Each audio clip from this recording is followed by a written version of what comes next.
Morning, everybody. Thank you for joining me today. I'm Lorraine Creech, Head of Nursing at Mesothelioma UK. We're continuing with these interviews, which we hope you find very helpful for the whole of our mesothelioma community and beyond. I'm very pleased today to be joined by Jane Lyons, who is CEO of Cancer 52. Now, those of you who have heard me do a Facebook Live over the course of last year, since the beginning of the pandemic, you will have heard me talk about Cancer 52 an awful lot, because we are so pleased to be affiliated with Cancer 52. So I'm not going to steal the thunder of Jane. I'm going to ask her, welcome her to our conversation this morning. Nice to see you, Jane.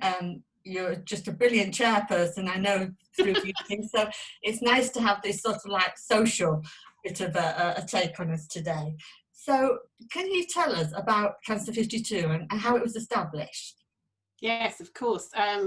Those of you who have been around a little while might remember when our cancer czar was Professor Sir Mike Richards in the early days of when there were national clinical directors from NHS England with specific disease expertise. So Mike, I think at least 10 years ago, I wasn't actually around at the time, spoke to a few of them. You were, right? Okay.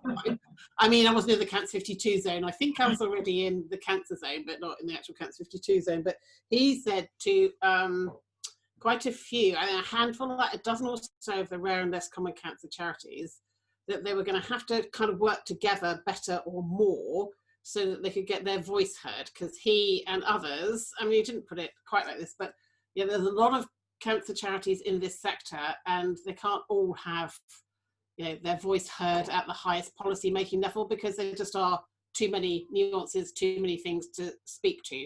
So rumour has it that Mike said to this handful of charities, try and work out what you've got in common and come to me with that, and you know, hopefully I'll be able to do more about that. So Cancer 52, the slogan, or the, you know, the line that goes under the logo, says the voice of rare and less common cancers, the common voice of rare and less common cancer. So it's trying to pull together those things that, you know, those cancers have in common and taking that voice onwards and upwards to, you know, decision makers and policy makers and that kind of thing. Brilliant. And what was your career pathway? What led you to become the CEO? CEO of Cancer 52 specifically was because, well, I think I have to work backwards really. My original skill set and, you know, first 20 years of my working life, because I have been working quite a long time. I have got to the point quite some time ago where I was editing my CV shorter and shorter and shorter as it got longer and longer and longer. I had to fit onto a much smaller page. But my original work and skill set and training, it was in public relations and communications, and I worked in big American global agencies, in-house at some big British brand names, and ran my own business for about 10 or 12 years. So I went into the charity sector via the Eve Appeal, for which I have a huge amount of affection still, the Women's Cancer Charity, as a part-time head of communications, I think. And then it went from there, really. I ended up running the Eve Appeal for a while and then started advising Cancer 52, but it still only had, I don't know, a dozen or so members and a few, you know, and absolutely no income or very little, and just built it up from there, really, and ended up, as you do if you're the last man standing, last woman standing, as CEO for the last 4 or 5 years. Mm-hmm. We can always feel your drive and enthusiasm and keeping all the ducks in line, as all, you know, as we're classed as rarer cancers charities.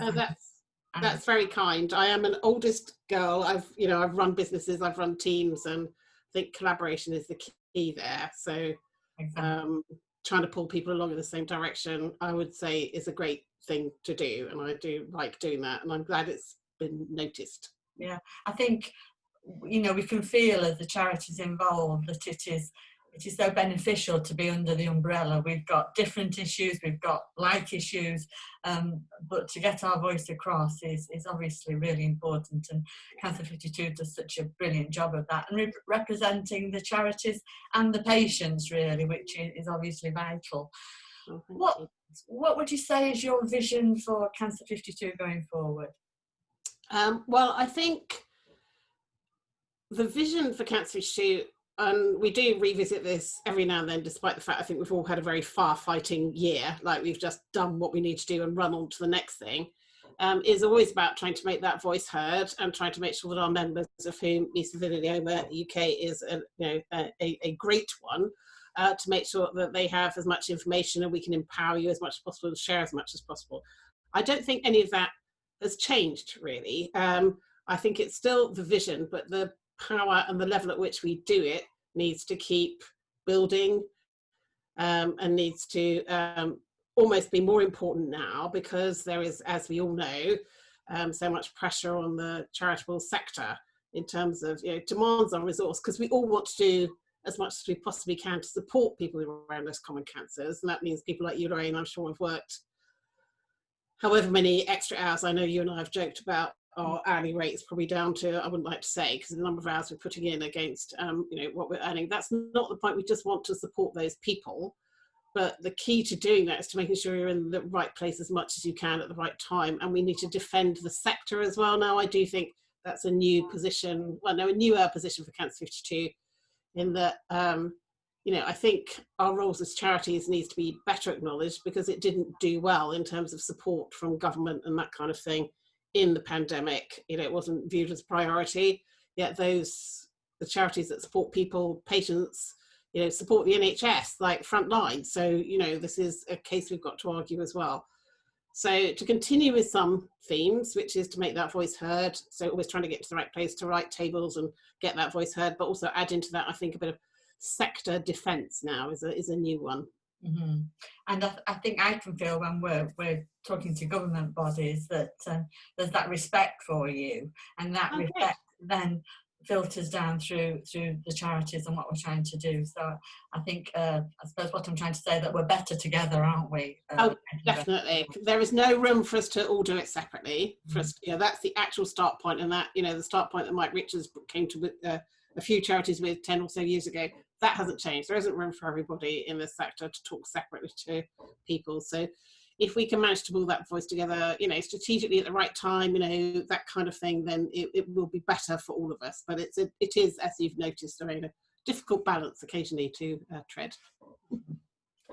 As we've come together during the pandemic, because Cancer 52 has done such a brilliant job of updates and making sure we are all together, I think that's been very important.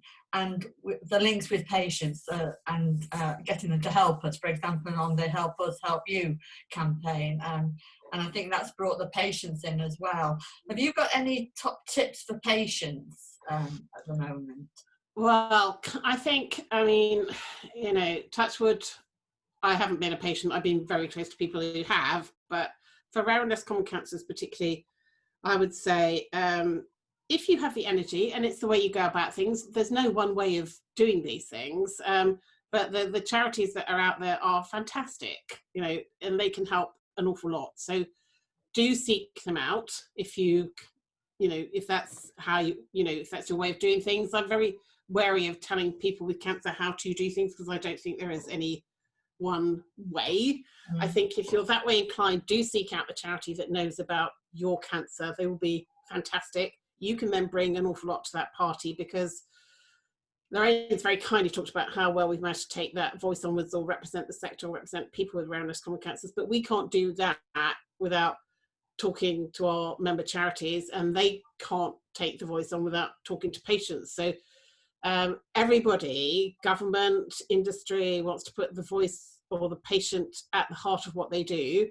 Some mean it slightly more than others, but they really, really do. And unless that voice is heard one way or the other, it's not easy to do that. So not my tell patients what to do, but my ask would be, if you have the energy and the time, and preferably good Wi-Fi, which I do not, please do try and contribute. When people say, could you tell us this, or could you let us know that, or could you please fill in, sorry, another survey, we've got one out there at the moment, so quick plug for that. If you can, and you have the energy and the time, please do contribute to that, because that gives us something to talk with, some evidence, and that is great. Yeah, I was going to come on to that, because we will post the link to the survey, the Cancer 52 survey, which is vital for patients to take part in if they possibly can.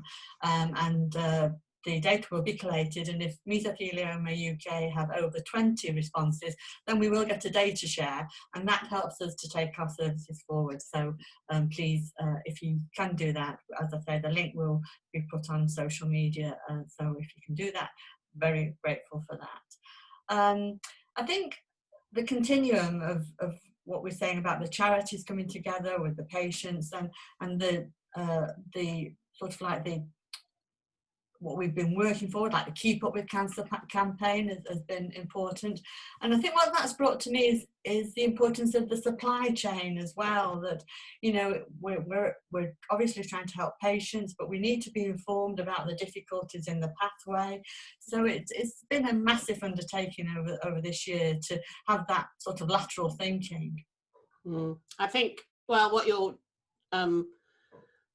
referring to there, Lorraine, I think is the big word for this year really has been collaboration. No one sector, no one charity, nobody can do this on their own. Nobody can get through this on their own. So we probably as Cancer 52, well, we were already talking to industry, already talking to NHS, and we're already obviously talking to our member charities, but the amount and speed and content of what we're talking to people about has just, I don't know, quadrupled, a very low estimate, because everybody wants to try and make sure that we get through this one way or the other, and we completely understand that the people we are trying to represent and support are more vulnerable or most vulnerable, wherever it falls in the now governmental descriptor of just how vulnerable everybody is and how soon they get the vaccine, or whether they get the vaccine, and all that kind of thing has been evolving very fast. So I think if there's one thing we've all learnt from this, and the kind of people who work in this sector, is that